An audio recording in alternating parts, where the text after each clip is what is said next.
Well, we're back. We got to do a little repair on a wall patch.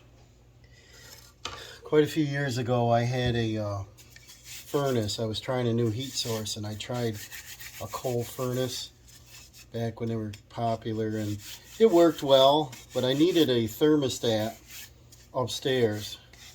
And what I had to do is cut a hole, and then for access, and I come in and I drilled through the bottom plate, and down in the water room I could feed a thermostat on up through a thermostat wire. So well, I got rid of the furnace, and we switched to propane, so we have propane and wood. And I want to fix this patch, put this back in, and so a little short video on our little repair. You probably already know.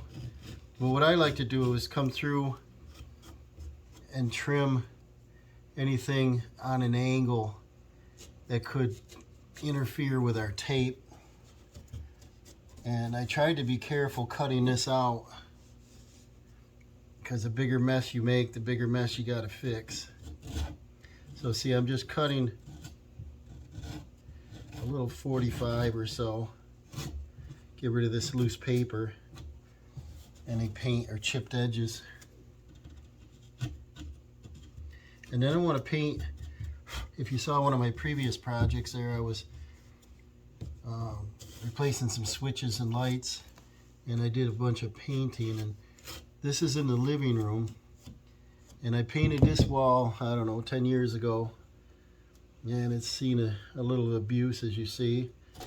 Got a little bit of, I don't know, scratches on it, things like that. So I want to paint this, and this is right below the light switch to turn the lamp on. And so I think I might want to make this wall possibly a different color. I'm not sure yet, like an accent wall. But I just come through and I trim this out, get this so nothing is sticking up. Just taking a knife and make sure nothing interferes here. And then we take our piece that come out of there. Same thing, I want to come through and just clean up this edge a little bit. Give a place for the tape and the mud to grip, you know.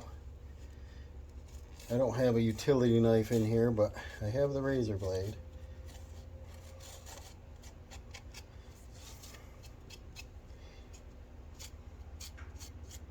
My father used to use a razor blade for everything. He used to do a lot of wire stripping, and he'd use razor blades, and I thought I'd help one day. I was about 10. I helped all right.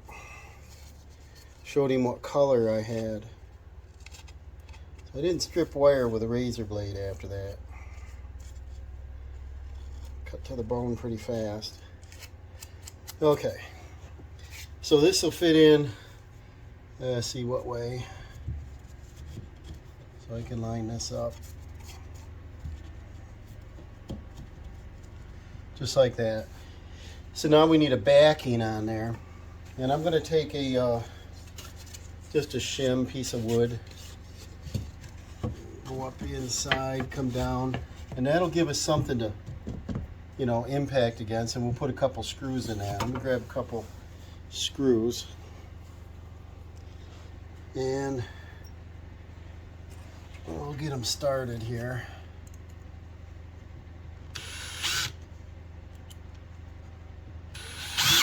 Sometimes the shim will split. My lumber pile, I could go check in that, see what I got. I didn't want to use anything decent. You just take whatever you got. It's thicker at this end, so you're up pretty high. So I'll just hold it tight against there. This will give us a nice backing. And then countersink your screws just a little. I have the wrong bit, but if you control it, just put it on a slower speed.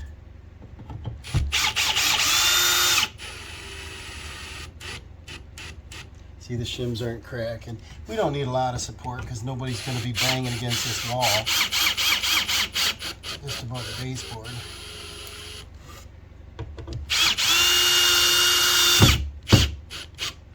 Okay, so there's that. Now we could take our piece and set it in there. See, that'll make it nice and flat. And then, well, let's see how wide that shim is again. See how far out I can go. Another 1/2 inch.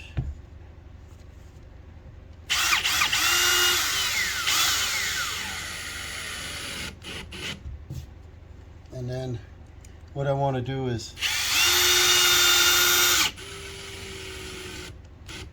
mix up some quick set joint compound. I've got some from a previous project. That way I can get a couple. I need one more screw. I'm going to grab that, but I want to get 2 or 3 coats on this today.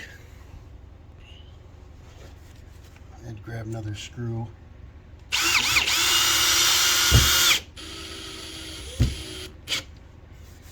See, that's pretty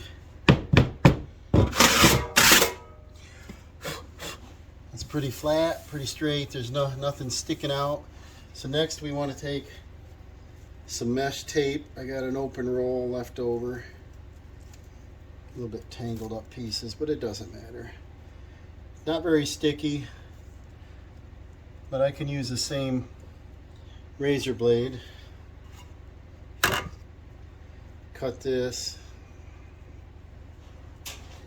Cut us 4 strips, and then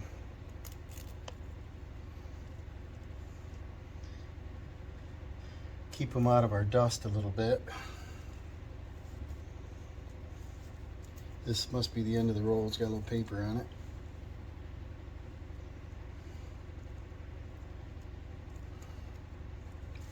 Ooh, we got a mascot. Hi, squirrel. Want to help? Wonder what we're doing. You can't try to climb in the wall anymore, can ya? Dawson gave him a bath last night and he smells really good. Fluffy kitty.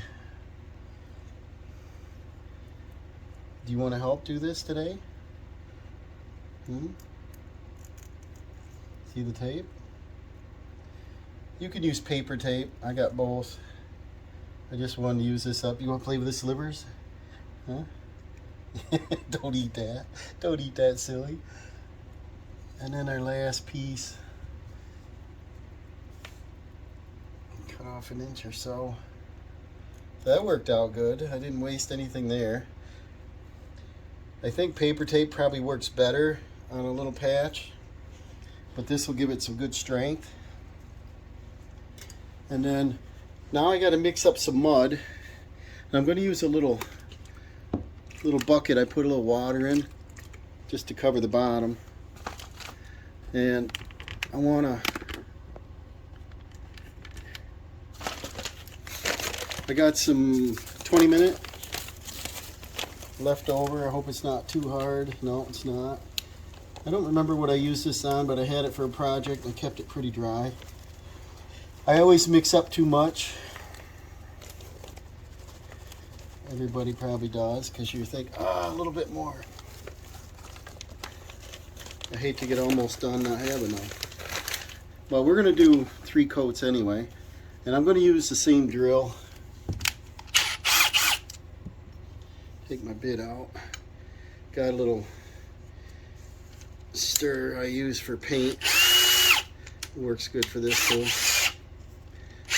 I probably won't wash this out right now. I just want to speed this process along. Just mix this up. I think I have a bucket of finished joint compound too, but that takes several hours to dry, and I want to move this project along. It's winter months, and I like to do all the little repairs inside.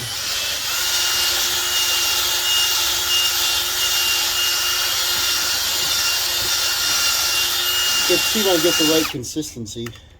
Just up on a higher speed.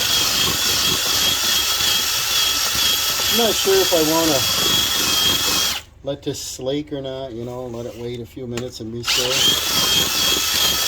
don't think it's that important.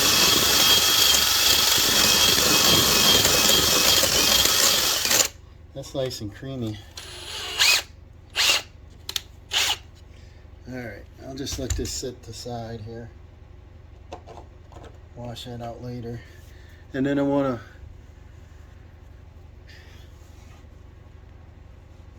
figure out which knife I want to use. I got about a 4, a 10, and a 14 in here. I don't have a 6. I don't know if it matters, but because this tape isn't very sticky, I'm going to put a little mud on first, you know. It's the only way to keep it on there. And then when we do several coats, we're going to build it out. It's going to end up being out to here, up to here, and it'll kind of go away. But I don't want to see the hole in the wall here anymore. Put a piece of furniture in front of it. Good time to fix this when I'm doing the rest of my painting work. And all my paint tools in here. So there's that. Take our mesh. Were they the same length? Probably not. No, this is the longer one. Put that right in there. Shorter.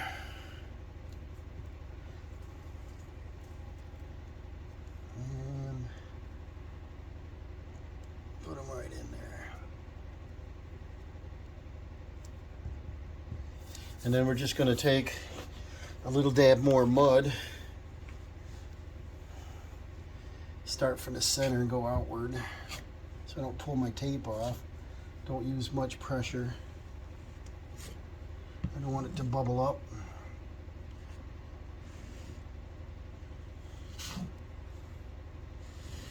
But this is how I repair, and it's usually pretty quick. There might be some better, faster ways. Maybe more professional ways, but I want to get some mud built over this. And then when I get on a job like this where I don't want too much mud, dust, I've been using the sanding sponge and just rubbing that on with water, and it'll get the majority sanded so I don't get it real dusty in here. I like using a wide knife right to begin with. You're supposed to use like a 6 and then a 10 and then a 12 or bigger in 3 coats, but I like to start right off with a big knife if I can. And this is starting to harden already. I feel it thickening up, so let me get as much on here as I can and then give it a smooch here. Try not to pull too much off. I put a little more pressure on the outside edges and not much in the center.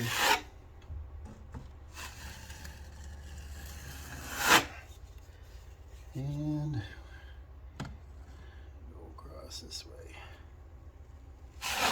And that looks halfway decent on the first coat.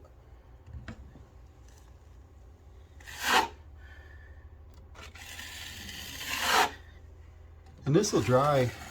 It says 20 minutes on the bag, but usually it's more than that. And come right back and take the tape knife and scratch it off and throw a second coat on. So let's go get a cup of coffee.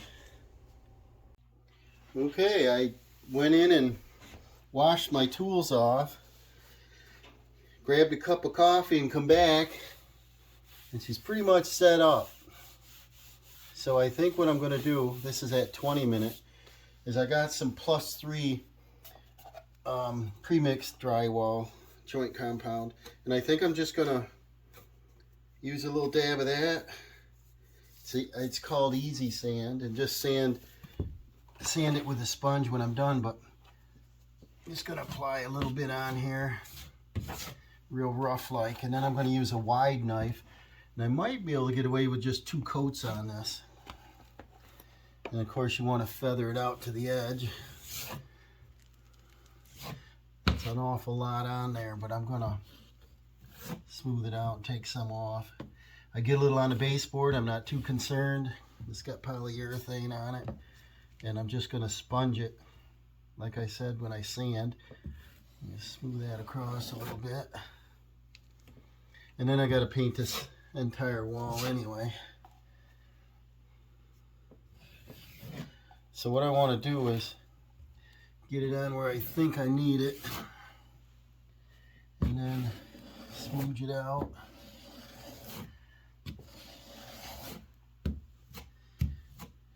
Rough knife here, and then, oh, must have a piece of dirt somewhere.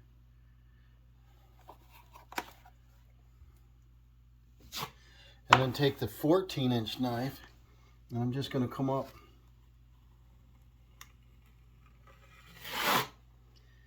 smooth that,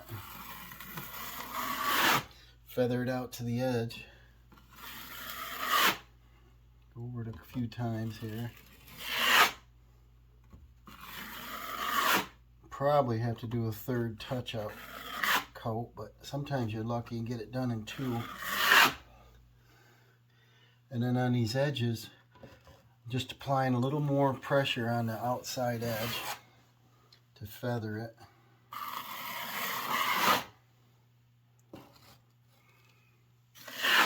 Leave it in the middle, and then when I sponge it, I'm just going to feather it in and try to get some of these air bubbles out.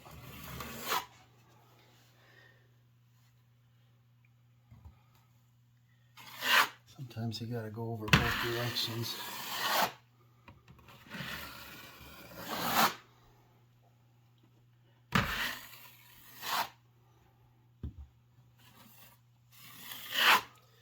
So if it's not touching, it means I need a little more.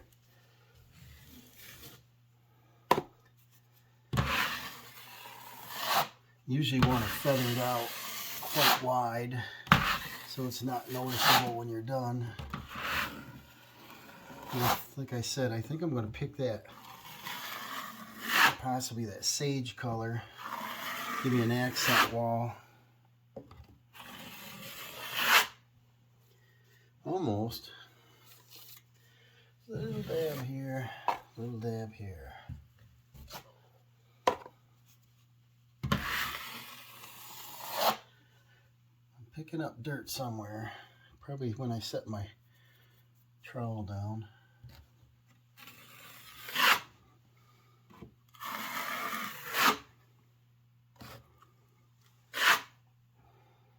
Because when I put this in, I just let everything drop right here on the carpet.